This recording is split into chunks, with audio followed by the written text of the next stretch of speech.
I learned here, but I learned a lot. But the most valuable was accounting, and we had a wonderful professor named Ray Dean.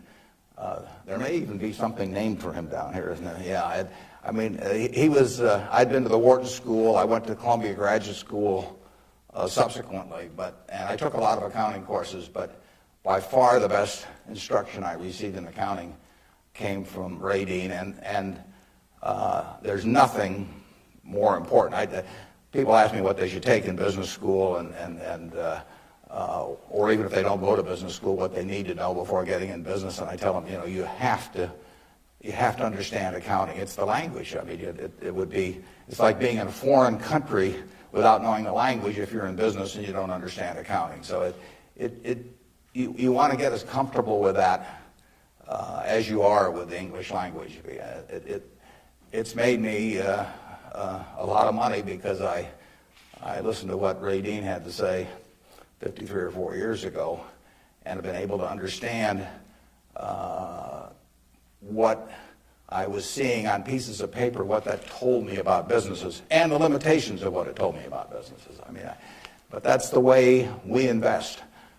Yesterday I was in Knoxville, Tennessee, and we bought a company. We agreed to buy a company called Clayton Homes about a week ago. It's a big company in the manufactured home business. We agreed to pay $1.7 billion for it. I made that deal over the phone without ever meeting the people there, but I had seen enough through reading 10Ks, 10Qs, annual reports, but looking at figures, what they tell me in terms of the kind of people even running the place, the kind of accounting decisions they make and so on.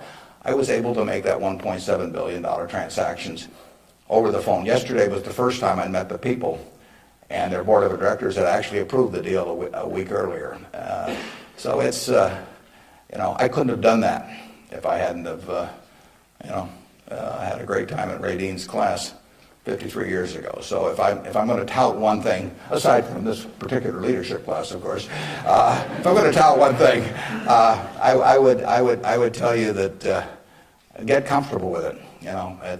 It may not happen the first week or the first month in the class, but get very comfortable with accounting. So I run into CEOs periodically who really don't understand it. They try to bluff their way through, and you can see it in their faces. They're frightened almost when somebody hands them a balance sheet or an income statement. They really don't know what it means, and they have to count on somebody else.